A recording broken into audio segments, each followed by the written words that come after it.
en esta mañana con ustedes y ver sus rostros adorando al Salvador. Así que gracias por la invitación, querido Guillermo. Y le he pedido permiso a nuestro hermano Guillermo para hacer un breve anuncio. Ustedes habrán visto, los que compran Campo Misionero, que salió una publicidad en la contratapa acerca del nuevo seminario SAB, Seminario de Arqueología Bíblico. Dios mediante estaremos inaugurando un nuevo seminario que no compite con el Müller ni con otro, porque no es un seminario teológico, sino más bien arqueológico. Por eso sus siglas SAB, Seminario de Arqueología Bíblico, y en masculino, bíblico, porque alude al seminario. Si bien vamos a estar tratando cursos de distintas ciencias por hermanos de las asambleas en distintos países del mundo, todo lo que vamos a compartir es con asidero bíblico. Por ejemplo, en el caso de la mayor cantidad de cursos que vamos a brindar, que son arqueológicos, es tratar de ver las expediciones y los hallazgos arqueológicos, cómo todo convalida y cómo todo refrenda el registro bíblico. Así que por eso les invitamos a que puedan propagar y también suscribirse en este nuevo seminario que el sábado 27, 16 horas, vamos a estar transmitiendo a través de YouTube, online. Y después el miércoles 16 horas. Por eso no, digamos, se entrelaza con el horario de otros seminarios o de otros institutos. Hay que abonar una suma simbólica para inscribirse. Desde el exterior $10 son, y desde aquí en nuestro país 899 pesos más impuestos. Pero como la plataforma también brinda inscripciones desde el exterior, hay que pagar el impuesto país y el adelanto del ingreso bruto, así que redondeará a 1.440 pesos. Pero es por los 6 meses y por los 5 cursos que vamos a brindar en esta primera etapa. Les animo, hermanos, a que puedan entrar a la página www.seminariosab.com y poder ver allí todo lo que hemos volcado, y esperamos que puedan participar en este seminario. Bueno, les invito a leer en Hebreos 11 en esta mañana para compartir la palabra del Señor. Hebreos 11, yo estaba pensando cuando nuestro hermano extendió la invitación para compartir con ustedes, digo, ¿qué llevo a mis hermanos, Señor? Y estaba orando en la presencia del Señor y dijo, que llegue tu palabra, Padre. Quizá no con un bonito mensaje o con palabras elocuentes o lucidas, sino que tu espíritu obre, Señor, que los aliente, que llegue tu palabra. Y entonces me vino a mi mente que estamos en los primeros días del año 2021. Hace poco nomás despedíamos un siglo y pasamos el umbral de este nuevo siglo, ya 2 décadas. No lo puedo creer. ¿Por qué pasará tan pronto el tiempo para los que tenemos más edad? Y el tiempo pasa tan lento para los que son jovencitos, ¿no? Nunca se preguntaron eso. Bueno, la cuestión es que el tiempo pasa veloz. Recuerdo la última vez que estuve entre ustedes y tratamos el tema del tiempo. Bueno, el Señor puso en mi corazón el tema de la fe. Porque la fe, hermanos, nos hace renovar en nuestro espíritu. Nos hace llenar de oxígeno nuestros pulmones. Y nos da vitalidad para poder mirar hacia adelante, avanzar. Dejar todo lo que queda hacia atrás. Ya está en las manos del Señor. No se puede cambiar. Pero sí hay algo por lo que el Señor nos va a pedir cuenta. Y es por este año que nos regala y nos brinda ante nosotros como una magnífica posesión que tenemos. Así que por eso en esta mañana quiero que juntos meditemos en este grande tema, la fe. Leamos entonces desde el versículo 1, capítulo 11 de Hebreos. Es pues la fe, la certeza de lo que se espera y la convicción de lo que no se ve, porque por ella alcanzaron buen testimonio los antiguos. Así que la fe te hace dar buen testimonio. ¿Mm?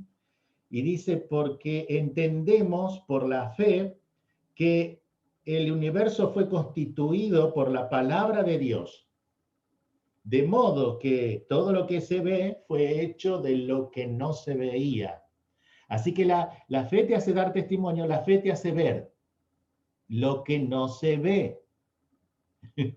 Versículo 1 te hace dar testimonio, versículo 2 te hace ver lo que no se ve. Versículo 3 ya leímos. 4, por la fe Abel ofreció a Dios más excelente sacrificio que Caín, por lo cual alcanzó testimonio, ahí lo vuelve a repetir, de que era justo, dando Dios ese testimonio de sus ofrendas, y aclara, y no importa que murió, porque aún después de muerto, habla por ellas. Así que la fe te hace dar testimonio, te hace ver lo que no se ve y también te hace trascender aún más allá que los límites y las fronteras de la propia vida de la humanidad. Versículo 5. Por la fe Enoc fue traspuesto para no ver muerte y no fue hallado. Así que parece que lo han buscado y mucho y no lo hallaron. Porque lo traspuso Dios. Y antes que fuese traspuesto, bueno, 3 veces traspuesto, ¿no? ¿Qué significa eso? Que fue a la presencia de Dios sin pasar por la muerte. Dios mío, ¿qué estamos leyendo? Acá es crucial este pasaje, muchos le han llamado la galería de los héroes de la fe, porque se dividen los que creen realmente de todo corazón lo que estamos leyendo, de los que no lo creen. Entonces nos hace autoexaminarnos, ¿no? Y dice, lo traspuso Dios antes que fuese traspuesto, tuvo testimonio, ahí insiste con esta palabra testimonio, de haber agradado a Dios. Así que la fe te hace dar buen testimonio, te hace ver lo invisible, te hace trascender más allá de la vida y también te hace agradar a Dios. Versículo 6. Pero sin fe, ahí habla entonces de esto, es imposible agradar a Dios, porque es necesario que el que se acerca a Dios crea que le hay, o sea, que haya una actitud previa a acercarse a Dios, porque si no es imposible acercarse a Dios. Y que es el Dios al cual nos acercamos, galardonador de los que le buscan. Así que miren ustedes cómo habla de acercarse a Dios a los judíos, porque esta carta está escrita a los hebreos, a personas que no creían que podían acercarse a Dios, porque desde la época de Jacob, Dios decía, no me ha visto hombre y vivirá. Así que ellos servían a Dios, obedecían a Dios, pero no podían acercarse a Dios. Porque si alguien se acercaba a Dios, ya dejaba de vivir en esta vida terrenal. Ahora cambia la cosa y dice, acérquense a Dios. Acercaos a mí y vivirá vuestra alma. Buscad a Jehová mientras pueda ser hallado. Llamadle en tanto que está cercano. Deje el impío su camino y el hombre inicuo sus pensamientos. Y vuélvase a Jehová, el cual tendrá de él misericordia, y al Dios nuestro, el cual será amplio en perdonar. Ya Isaías estaba profetizando este evento del nuevo pacto porque estaba mirando este acercamiento que iba a haber en Jesucristo. Y por eso dice que el que se acerca a él cree que le hay y que él recompensa a los que le buscan.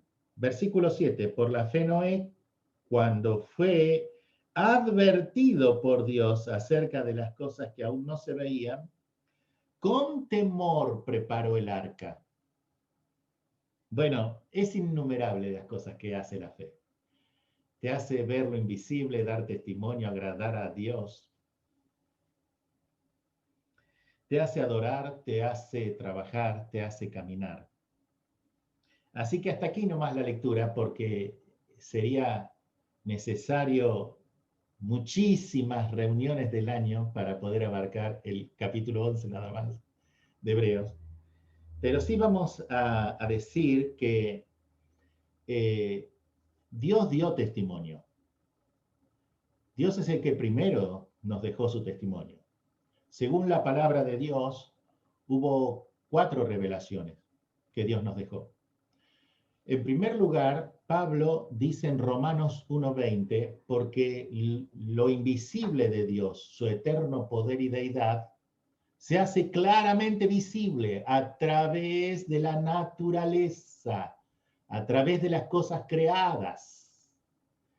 De modo que las personas no tienen excusas para no creer. Así que la primera revelación de Dios es la creación. Y a esa revelación se le llama la revelación original. La segunda revelación es la escritural.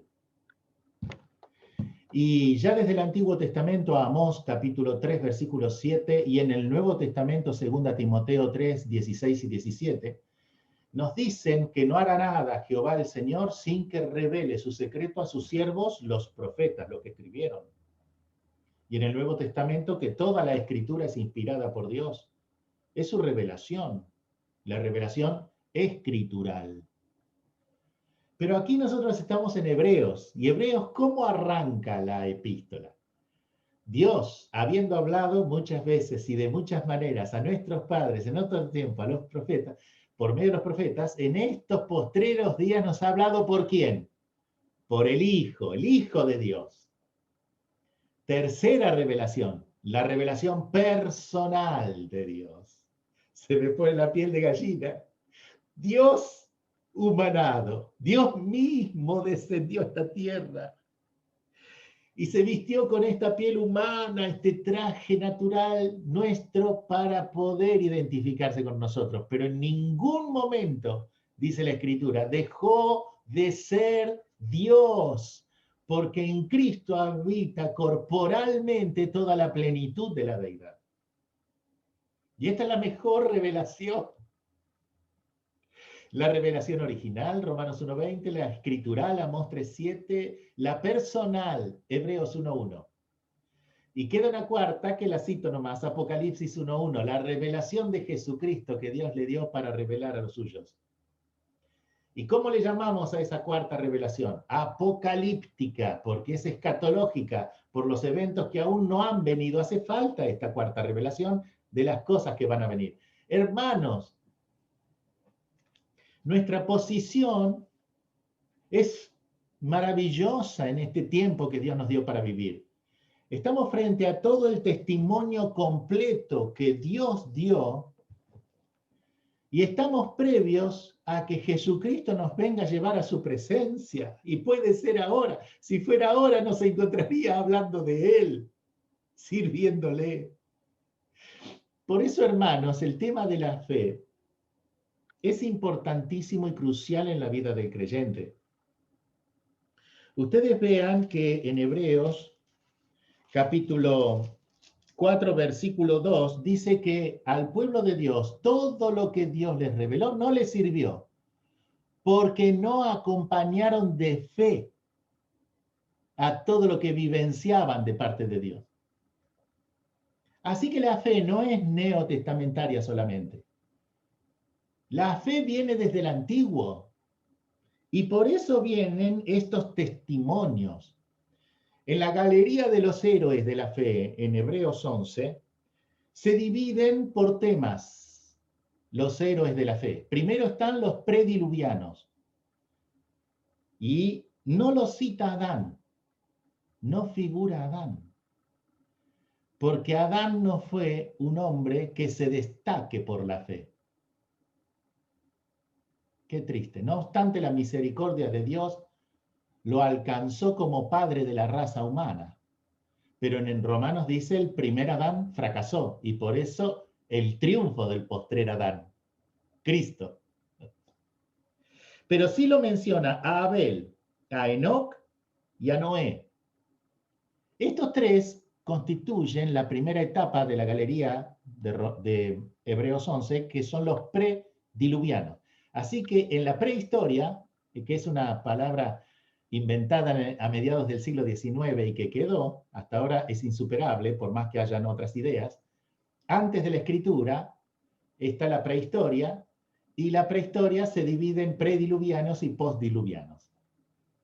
Así que la fe en el corazón primitivo de los prediluvianos. ¿Cómo obró? Eso vamos a sintetizar ahora. Después sigue Hebreos 11 hablando de los patriarcas, después de los libertadores, después de los profetas y después la fe en la nación hebrea, desde el Antiguo Testamento. Y cómo a través de la fe pudieron vivir. Y ese es el desafío para la iglesia de hoy y para el creyente de hoy. A través de las penas que estamos pasando, de las circunstancias implanificadas, impensadas y muchas veces que nos asombran, la fe nos ayuda a poder ponernos de pie y a poder soslayar cualquier situación y seguir adelante, a poder atravesar cualquier obstáculo y cualquier barrera que se antepone, porque la iglesia del Señor ha sufrido muchísimo, en muchísimos aspectos en 20 siglos de vida. Pero si hay algo que la caracterizó fue que de entre todas las circunstancias pudo salir adelante y nunca se quedó. Sí hubo fracasos y temporales frustraciones, pero como es la iglesia de Jesucristo, y Jesucristo dijo, ni las puertas del infierno podrán contra ella, porque en la iglesia reposa el poder eterno del Salvador, quien la compró con su muerte en la cruz, la redimió no con sangre ajena de machos cabríos, sino con su propia sangre. Y este sumo sacerdote con S mayúscula, que es quien dio su vida por nosotros que somos la iglesia de Cristo, también es rey con R mayúscula, rey de reyes y señor de señores. Y es el mensaje central de la epístola a los hebreos. Y en el capítulo 8 está el eje del compás. Ahí posa el compás que va a desarrollar todos los temas. Ahí está en el capítulo 8. Dice, y este es el punto principal de la epístola a los hebreos. ¿Cuál es? Que tenemos este sumo sacerdote que a la vez es rey. Y entonces entendemos por qué el Señor se ofendió tanto en el Antiguo Testamento. En época del profeta Samuel, cuando los israelitas pidieron rey, miraban a las naciones de alrededor, Señor, queremos un rey también nosotros, porque todos tienen reyes y nosotros no tenemos rey. Y a Samuel, desde un aspecto humano pero espiritual, le cayó mal esa petición. Léanlo en 1 Samuel, primero de Samuel. Y también al Señor le pesó en su corazón. ¿Por qué?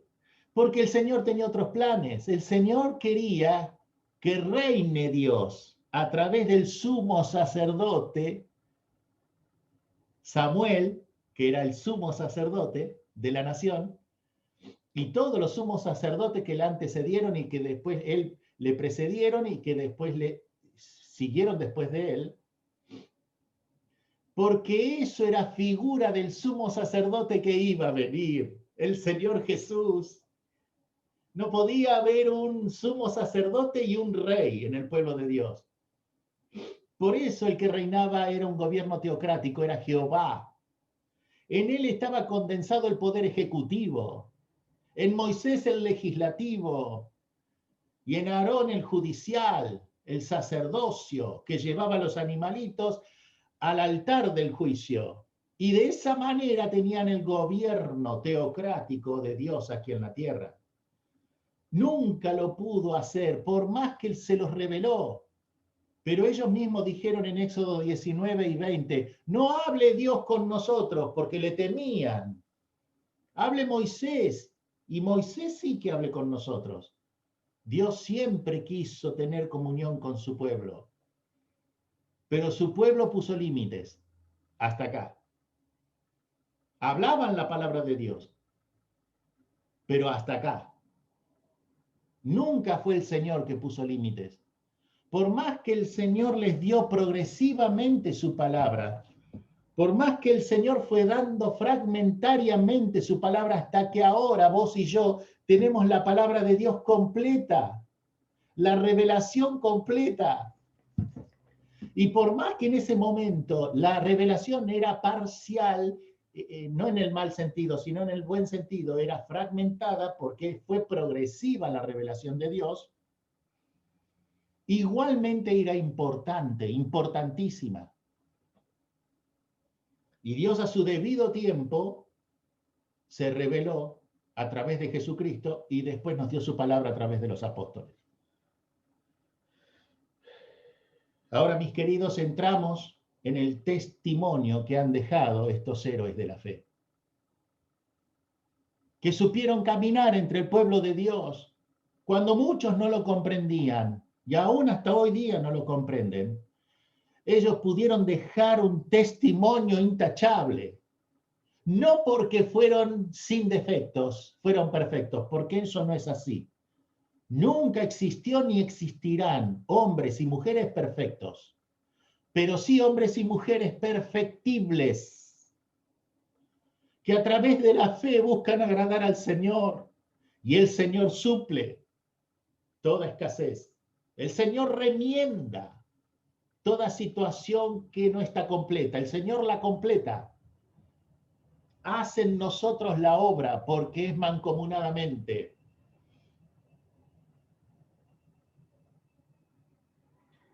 Y el primero como ejemplo que pone aquí en la galería de la fe, Abel.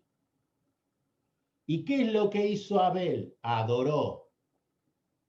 Y entonces, ¿qué es lo que lleva la fe en el creyente a hacer? Adorar al Señor.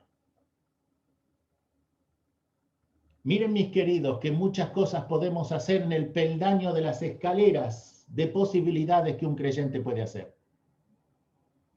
Pero si el Señor nos ha salvado es porque tenemos que cumplir este principal propósito como salvos, como hijos del Dios Altísimo. Tenemos un Señor diferente a todo el mundo y tenemos el altar que es diferente a todo el mundo, un corazón salvado, limpio y regenerado. ¿Y qué tenemos que hacer? Adorar. Ahí en Efesios capítulo 2 dice, porque por gracia sois salvos. Están todos muteados en el micrófono, seguramente, pero están completando el versículo conmigo, ¿sí? Porque por gracia sois salvos, por medio de la fe. Y esto no es de vosotros, pues es un don de Dios, no por obras para que nadie se gloríe. Porque somos hechura suya, creados en Cristo Jesús, para buenas obras, las cuales Dios preparó de antemano, ven que no es nuestro esto, para que anduviésemos en ella. La salvación es de Dios, porque Él se acercó a nosotros. La gracia es de Dios, charis, favor al que no puede.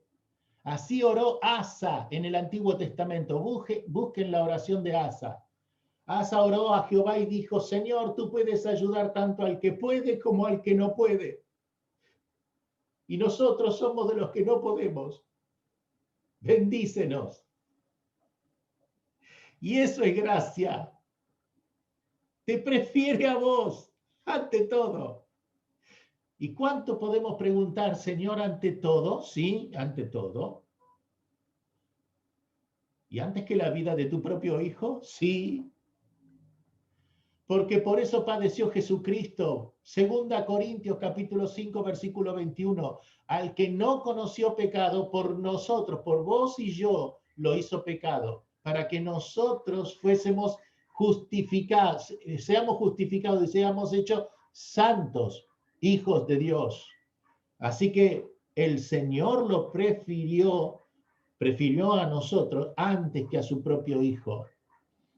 Dice, porque ya conocéis la gracia de nuestro Señor Jesucristo, que por amor a vosotros se hizo pobre siendo rico para que nosotros, con su pobreza, fuésemos enriquecidos.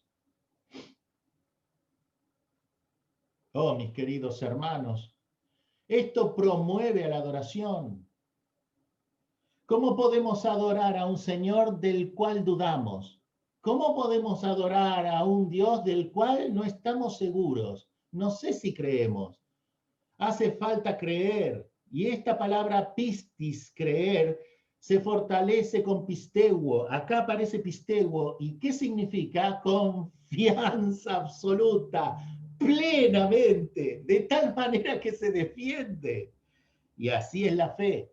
Aparece en forma escrita. Esta es nuestra fe, por la cual nosotros tenemos que luchar y defenderla. Como dice Judas 3, contendáis ardientemente por la fe que ha sido una vez dada a los santos. Y también aparece en forma de confianza en el corazón.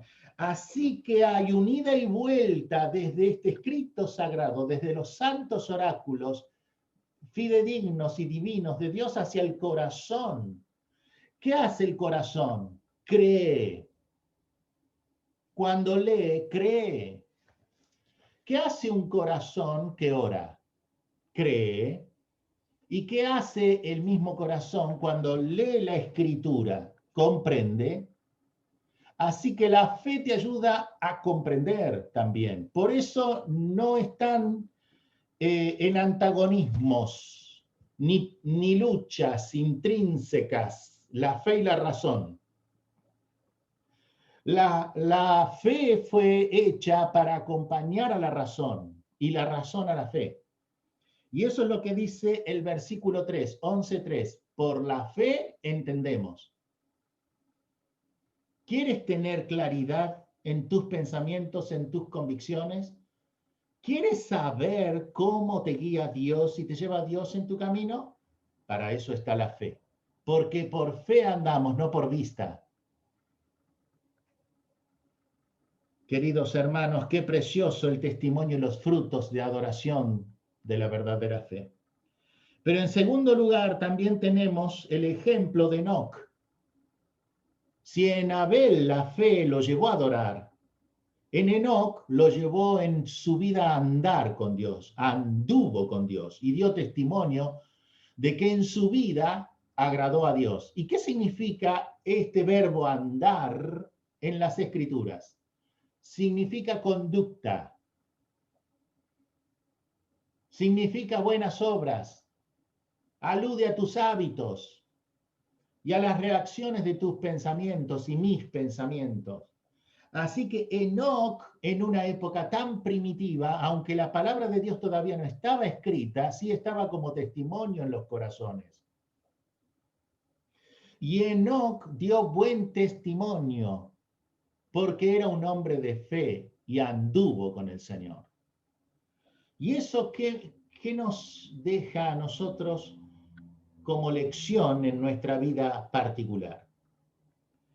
A que cuando pase el día domingo en comunión con el Señor en apertura de su palabra y llegue el día lunes con las corridas, el martes con sus aprietos, el miércoles con sus disconformidades, algunos hermanos encerrados y disconformes y tristes en soledad, otros hermanos disconformes porque tienen que salir y exponerse a la peligrosidad de un posible contagio, todo eso va a mostrar la realidad que se construye día a día. Dios espera que vos y yo seamos hombres y ustedes mujeres de fe, que enfrentemos la circunstancia cotidiana con fe, no olvidándonos que Dios puso en nuestros corazones ese poder para poder ver lo invisible, lo que el mundo no ve. Dice 2 Corintios 4:4, el Dios con minúscula de este siglo, el diablo, cegó el entendimiento, cegó no estos ojos biológicos, sino el entendimiento de los incrédulos, para que no crean al Evangelio. El mundo está enceguecido. La fe del Hijo de Dios ve, no es ciega, no es una fe irrazonable, inverosímil, con los hechos cotidianos, con la racionalización, con el sentimiento tuyo y mío. No, es una fe que ve. El mundo está enceguecido. Nuestra fe no es ciega, ve, es racional. ¿Y dónde dice eso? Lo dice aquí, Hebreos 11:3, por la fe entendemos, y un montón de pasajes. Efesios 1:18, alumbrando los ojos, no estos ojos biológicos, de nuevo, sino los ojos de vuestro entendimiento. Ahí está, Efesios 1:18, para que comprendamos cuál es la esperanza que Él nos ha llamado. Así que el Hijo de Dios anda no por vista, aunque andamos por vista, pero también andamos por fe. Y eso es lo que consiste en la vida del justo. Mas el justo por la fe vivirá. No importa lo que nos pase, atravesémoslo con confianza en el Señor. Confiando en que Él sí sabe lo que pasa y tiene en cuenta hasta los detalles y que no nos dejará caer. Dice, no dejará para siempre caído al justo. Si has caído, te levantará porque de ti tiene que recibir gloria. Proverbios dice, 7 veces cae el justo y se levanta. Así que eso es lo que dio testimonio Enoc, de andar. Llevó una vida de pie, una vida en testimonio para el Señor. Y esa es la propuesta del Señor para este 2021. La fe que anda. La fe que adora en Abel, la fe que anda, te hace andar como Enoc. Y el último lugar. Y cerramos con este triple ejemplo de los prediluvianos. Y llega el momento de justo el diluvio, Noé, en una época tan primitiva, tan seca, jamás había llovido, y construyó un barco, igual a claro. No es un barco que construyó Noé, porque no se conocían en ese momento, ni en esa zona, los navíos. Pero sí hizo un arca, un cajón inmenso, como si fuera un barco. ¿Y qué es lo que produjo en Abel la fe? Adorar. Una actitud de espíritu. ¿Qué es lo que produjo en Enoc? La fe, andar. Una conducta de vida, un testimonio. ¿Qué es lo que produjo en Noé? La misma fe que estuvo en ellos. Trabajar. Y dijo Jesucristo, trabajad mientras sea posible, porque la noche viene cuando nadie puede trabajar. Y Él nos dijo, mi Padre trabaja, ¿eh? Y cuando tuvo que hablar en alegorías, en metáforas del Padre, dijo, mi Padre es el labrador y yo soy la vid verdadera. Así que el Padre trabaja, no está de brazos cruzados. Y qué trabajador que es nuestro Dios. Incansable, inagotable. No se puede quedar quieto. Prodiga bien a su alrededor. Esparce solo el bien. En función perfecta, sin equivocaciones y encima nos ama. Oh, hermanos, si pudiesen ver lo que estos hombres vieron. Y cuando llega el ejemplo de Moisés y dice, y se sostuvo como viendo al invisible, eso es lo que te hace la fe. Sostiene tu vida, la lleva adelante y la hace triunfar. Miren cómo triunfó Noé, que salvó a toda su familia. Y ahora quiero hacer un llamado a las familias, a los matrimonios y familias. Salva tu familia. No solo tienes que trabajar por ella, por tu matrimonio, por tu hogar. El Señor te ha puesto para que tú seas también como Cristo, el salvador de tu familia, y como Noé nos enseña. Salva el círculo donde Dios te ha puesto, salva tu iglesia. ¿Cómo podemos salvarla? No estamos hablando de la salvación eterna, Cristo nos ha salvado. Pero Cristo nos puso a cada uno de nosotros, como el Espíritu Santo ha guiado, con un rol, con una misión, con una tarea. Y a Noé le dio eso, una tarea. Miren que la fe se ve en una acción, en una acción sencilla como la adoración de Abel. Pero qué famoso se hizo por esa acción. Y solo eso está en su vida, no, hizo muchas cosas más, seguramente. Pero esa acción de fe lo hizo heroico. Miren ustedes que en Enoc se ve en una actitud. ¿Qué actitud tuvo de vida? Que también sembró un testimonio. Y solo por esa actitud habrá hecho un montón de cosas más. Pero por esa actitud. Ahora, ¿qué se ve en Noé? En Noé se ve que trabajó adverso a todo el mundo. Todo el mundo estaba adverso a él. Se burlaban. Le decía que estaban locos. Y él decía, yo escuché el llamado. La voz me guió. Pero estás loco, que escuchás esa voz, nadie la escuchó. Incluso en su familia mismo no escuchó la voz del Señor. La recibió Noé. Pero él estuvo seguro en seguir al Señor y en trabajar por él. Y dedicó su vida a trabajar para él.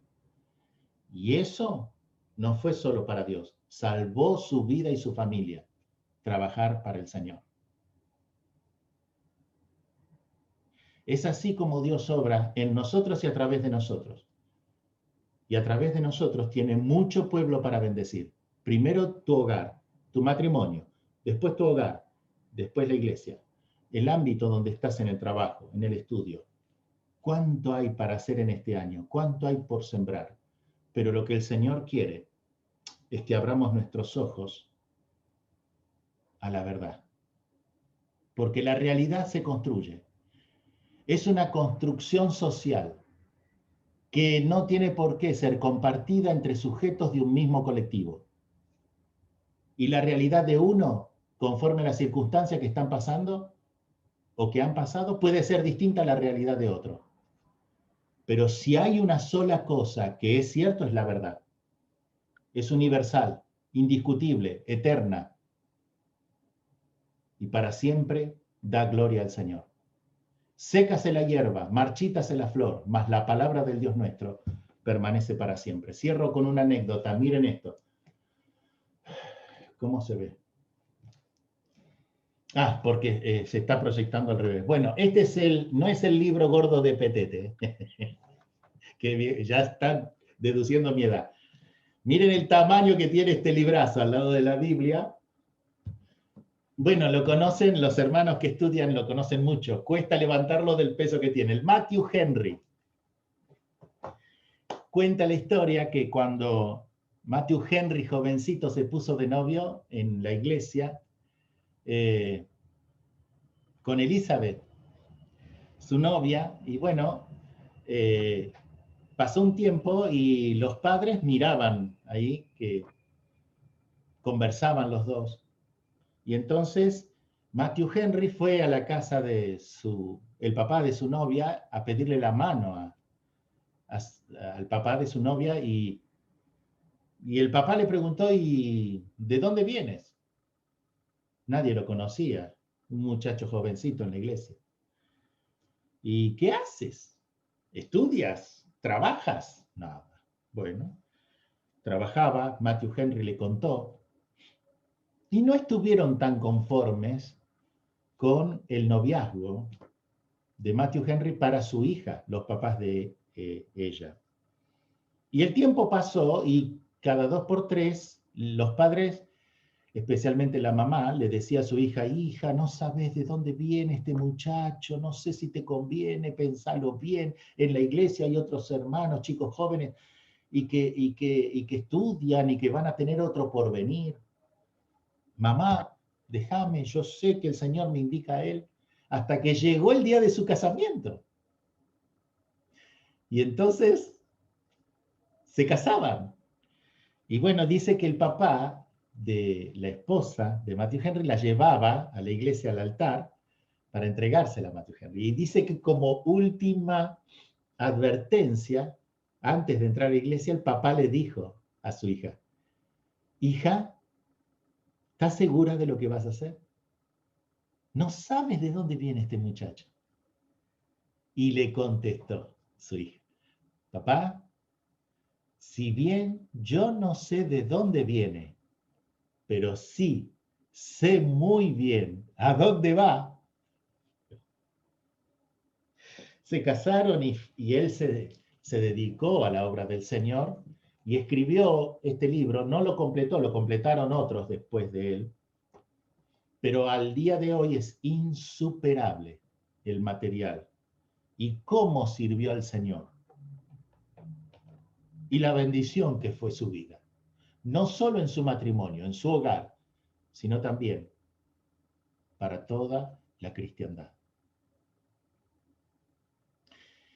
Queridos, la fe te hace tener en claro a dónde vas.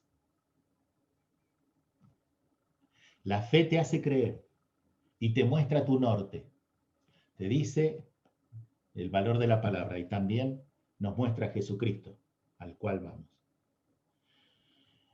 Haz de la fe entonces tu forma de vida para agradar al Señor. Que te muestre tu norte, que te muestre tu camino. Lámpara es a mis pies tu palabra y lumbrera a mi camino. Tengamos una breve oración. Padre Celestial, gracias porque nos has brindado de tu salvación a nuestras almas y nos has limpiado de todo pecado. Y ahora Jesucristo, morando en nuestro corazón, es quien nos imparte vida y vida eterna. Y a través de la guía de tu Espíritu, quien mora en nuestro corazón, nos muestra también claramente cómo servirte, cómo agradarte, cómo dar buen testimonio. Que seamos, hombres y mujeres, tu pueblo en este año de fe. Que caminemos con fe, que podamos sortear todos los obstáculos y problemas que el año seguramente nos presentará. Que seamos victoriosos con la fe preciosa. Y si tiene que ser probada nuestra fe, que sea hallada en alabanza, gloria y honra cuando sea manifestado Jesucristo. Bendice a todos mis queridos hermanos, en el nombre de Cristo Jesús. Amén. Que el Señor les bendiga, hermanos.